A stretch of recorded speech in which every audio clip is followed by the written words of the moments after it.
अभी हम मदीना शरीफ में हैं और मस्जिद नबवी की तरफ रवान दवा हैं।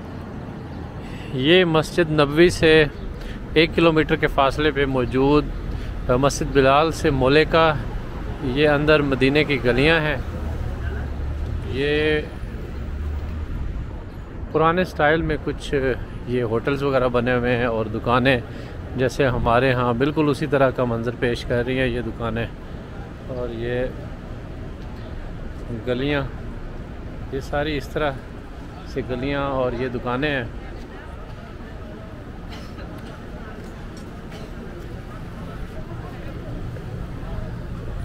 ये जो बहुत मॉडर्न होटल्स हैं उनसे हट के ये फिर थोड़ी सी मिडिल क्लास ये एरिया है और लो क्लास जिसको कहेंगे। ये छोटी छोटी दुकानें हैं, लेकिन ये यहाँ पे कुछ चीज़ें सस्ती हैं निस्बतन, जो कि मेन अगर किसी बड़े शॉपिंग मॉल में जाएं यहाँ पे खजूरें मिल जाती हैं। यहाँ पे और तरह तरह की चीज़ें हैं कि जो जानमाज से लेके तो और तोहफ़े ताइफ जो लेके जाते हैं लोग। इतर बहुत बड़ी तादाद में दुकानें हैं यहाँ पे, इतर की खजूरों की, तस्बियाँ। फिर कुछ पाकिस्तानी होटल्स हैं यहाँ पे खाने के। और ये इस तरफ सामने मस्जिद बिलाल है, ये वाली।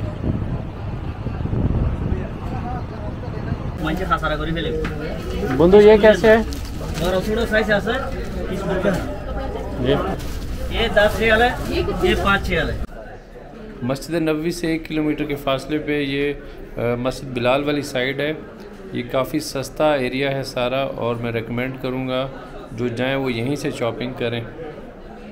हाँ, यहाँ पे गोल्ड की भी बहुत ज़्यादा शॉप्स हैं और कुछ शॉप्स ये बिल्कुल मस्जिद नबवी से निकलें तो उसके सामने भी कुछ शॉप्स मौजूद हैं जहाँ पे मुख्तलिफ़ किस्म की ये चीज़ें पड़ी हुई हैं जो कि आप यहाँ से भी परचेज़ कर सकते हैं। ये यहाँ पे बहुत ज़्यादा वैरायटी मौजूद है मस्जिद नबवी के बिल्कुल सामने।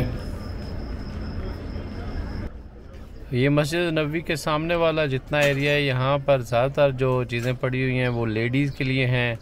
लेडीज़ के पर्स हैं, चूड़ियाँ हैं, इसी तरह से और बहुत सारी आइटम्स हैं यहाँ पे पड़ी हुई। ये तस्बियाँ बहुत ज़बरदस्त यहाँ पे मुख्तलिफ़ कलर्स के अंदर पड़ी हुई हैं। इसी तरह से और दूसरी चीज़ें हैं बेशुमार, लेकिन ज़्यादातर अट्रैक्शन लेडीज़ के लिए रखी गई है। इन तमाम तर जितनी दुकानें हैं इनके अंदर ये गोल्डन कलर की चूड़ियाँ हैं, कानों के लिए बहुत सारी चीज़ें हैं, और घर की डेकोरेशन के लिए ये देखें आप, ये ज़बरदस्त किस्म की डेकोरेशन के लिए चीज़ें हैं। ये वो चाय और कावा डालने के लिए ये वो बर्तन पड़े हुए हैं। ये वही मदीने की गलियां हैं जिसके बारे में बहुत सारी नातें हैं, बहुत सारे अशार लिखे हुए हैं कि मदीने की वो गलियां, ये वही गलियां हैं जिनमें हमारे प्यारे नबी सल्लल्लाहु अलैहि वसल्लम जिनमें आया जाया करते थे। इस टाइम तो ऊंची ऊंची इमारतें यहाँ पे बन चुकी हैं, लेकिन तब सूरत हाल कुछ और होगी।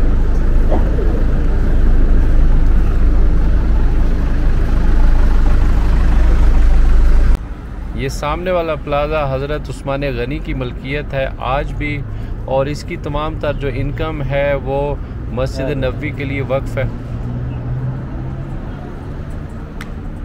ये पूरा एरिया बहुत ज़बरदस्त किस्म के होटल्स के ऊपर मुश्तमिल है। जितने आपको ये प्लाज़े नज़र आ रहे हैं इनके अंदर नीचे शॉप्स हैं और ऊपर ज़्यादातर के अंदर होटल्स हैं, और ये मस्जिद नबवी के बिल्कुल सामने साथ जुड़े हुए ये प्लाज़े हैं।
और फिर ये सामने रही हमारी आँखों की ठंडक, ये मस्जिद नबवी सल्लल्लाहु अलैहि वसल्लम। अब हम मस्जिद नबवी को कुछ थोड़ा सा विज़िट करते हैं।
मस्जिद नबवी के अंदर पीने के लिए जो पानी इस्तेमाल किया जाता है वो आब ज़मज़म है, जो कि कंटेनर्स के ज़रिए मक्का मुकरमा से लाया जाता है और हर जगह पे यही इस्तेमाल करते हैं पीने के लिए लोग। यहाँ सऊदी अरेबिया में चाहे वो मक्का मुकरमा हो या मदीना मुनव्वरा, यहाँ पे आपको कॉमन दो ही परिंदे नज़र आ रहे होते हैं। एक ये फाख्ता है और दूसरा बहुत बड़ी तादाद के अंदर जंगली कबूतर हैं, जो कि इवन आपको ऊपर पहाड़ों के ऊपर भी नज़र आएंगे। और सऊदी गवर्नमेंट की तरफ से बहुत ज़बरदस्त बंदोबस्त किया गया है गर्मी के लिए। ये फ़ैन बहुत बड़ी तादाद में मक्का और मदीना दोनों जगहों पे आपको नज़र आएंगे और इनके अंदर अर्के गुलाब डाला गया है और पानी हर टाइम निकल रहा होता है यहाँ से। और अब हम चलते हैं ग़ज़वा-ए खंदक। सामने पहाड़ी के ऊपर सीढ़ियों वाली मस्जिद देखिए, मस्जिद अली रजी अल्लाह तआला अन्हु। यहाँ पे जंग के दौरान हज़रत अली रजी अल्लाह तआला अन्हु का खेमा मुबारक था। और इसी मस्जिद अली से आखिरी कोने पे आप देखेंगे एक छोटा सा चबूतरा आपको नजर आएगा, जहाँ पे ये ब्लू कलर वाली बस खड़ी है। इसके पीछे पहाड़ी के साथ छोटा सा चबूतरा, यह है मस्जिद बीबी फातिमा ज़हरा रजी अल्लाह तआला अन्हा का खेमा मुबारक। और इस मकाम पे खंदक थी। ये जिस जगह पे हम रोड पे चढ़ गए हैं, यहाँ से लेकर सामने ओहद पहाड़ देखिए, जिन पहाड़ों के ऊपर टावर लगे हुए, दूर तक आप आगे देखेंगे सीधे वहां तक जो है इस खंदक को खोदा गया था। इस तरफ सहाबा इकराम के खेमे, ये मुर्चे बने हुए थे, इस तरफ कुफार थे। और ये जो पहाड़ी के ऊपर मुर्चे आपको नजर आ रहे हैं, ये सारे ये ना ये मस्जिदें ना ये खेमे सहाबा के दौर के हैं, बल्कि उमर इब्न अब्दुल अजीज रहमहुल्लाह के दौर खिलाफत में इन मसाजिद को तामीर किया गया।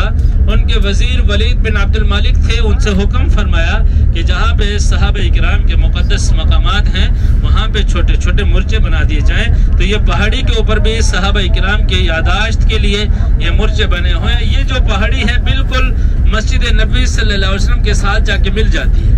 326 या 27 नंबर गेट से आप बाहर निकलेंगे तो ये पहाड़ी आपको वहाँ मिलेगी। बिल्कुल इस पहाड़ी की दूसरी तरफ मदीना मुनव्वरा का शहर और मस्जिद नबी सल्लल्लाहु अलैहि वसल्लम है। इसे ग़ज़वा खंदक, ग़ज़वा अहज़ाब, सबा मसाजिद और मैदान फतह इसी मकाम को कहा जाता है। अभी अल्हम्दुलिल्लाह ज़ाहिरीन किराम थोड़ी ही देर में हम मस्जिद क़िबलतैन के मकाम पे पहुंचेंगे, वहां पे हम 2 रकात नमाज अदा करेंगे। मस्जिद क़िबलतैन ज़ाहिरीन इकराम जहां से हमारा क़िबला तब्दील हुआ, क्योंकि पहला जो क़िबला था वो मस्जिद अक़सा हुआ करता था। आप सल्लल्लाहु अलैहि वसल्लम की दिल ख्वाहिश थी कि हमारा क़िबला तब्दील हो, तो इस ख्वाहिश को पूरा करने के लिए आप सल्लल्लाहु अलैहि वसल्लम अक्सर दिल में रोकर दुआ फरमाया करते और चेहरा अनवर को आसमान की तरफ उठा के देखा। तो अल्लाह को अपने प्यारे महबूब सल्लल्लाहु अलैहि वसल्लम की अदा पसंद आती है। अल्लाह ने कुरान पाक में फरमाया, क़द नरा तक़ल्लुब वजहिका फ़िस समा फलनुवल्लियन्नका क़िबलतन तरदाहा, कि यकीनन आपके चेहरों को बार बार आसमान की तरफ उठते हुए हम देख रहे हैं। अन करीब आपकी रजा, आपकी मंशा के मुताबिक आपका क़िबला तब्दील कर दिया जाएगा। तो आप सल्लल्लाहु अलैहि वसल्लम को सहाबा किराम के हमरा मस्जिद क़िबलतैन के मकाम पे पहुंचते हैं तो नमाज का वक्त हो जाता है, नमाज असर। आप सल्लल्लाहु अलैहि वसल्लम नमाज शुरू फरमाते हैं। जब 2 रकात नमाज हो जाती है तो कुरान पाक की आयत फवल्लि वजहका शत्रल मस्जिदिल हराम नाजिल होती है कि आप अपने चेहरा अनवर को मस्जिद हराम की तरफ मोड़ लीजिए। तो आप सल्लल्लाहु अलैहि वसल्लम सफ़ों के बीच में से निकलते हैं, अपना क़िबला तब्दील कर लेते हैं। जो सहाबा किराम हमरा होते हैं वो अपना चेहरा मोड़ लेते हैं, यानी जो पहली सफ़ होती है वो आखिरी बन जाती है और जो आखिरी होती है वो पहली बन जाती है। आप सल्लल्लाहु अलैहि वसल्लम जब नमाज से फारिग होते हैं तो सहाबा किराम की तरफ मुतवज्जह होकर फरमाते हैं कि मेरे सहाबो, मैंने तो अल्लाह के हुक्म से अपना क़िबला तब्दील किया है, आपने किस वजह से किया? तो वो सहाबा किराम अर्ज़ करते हैं कि या रसूलुल्लाह सल्लल्लाहु अलैहि वसल्लम, हमारा क़िबला काबा तो आप है, आप जैसा करेंगे हम तो वैसा ही करेंगे। तो आप सल्लल्लाहु अलैहि वसल्लम ने उन सहाबा किराम को दुनिया के अंदर जन्नत की बशारत सुना दी थी और हर एक से मुखातिब होकर फरमाया था कि आप भी जन्नती हो, आप भी जन्नती हो, आप भी जन्नती हो। इंशाअल्लाह सुम्मा इंशाअल्लाह हम भी जन्नती हैं कि हमारी निस्बत भी आका करीम सल्लल्लाहु अलैहि वसल्लम से है। पहले जो मदीना के यहाँ रहने वाले लोग हैं वो बताते हैं कि जो शख्स मस्जिद क़िबलतैन आए, 2 रकात नमाज अदा करे, साथ में दुआ करे तो अल्लाह उसकी दुआ को रद्द नहीं करते, उसकी दुआ कबूल की जाती है।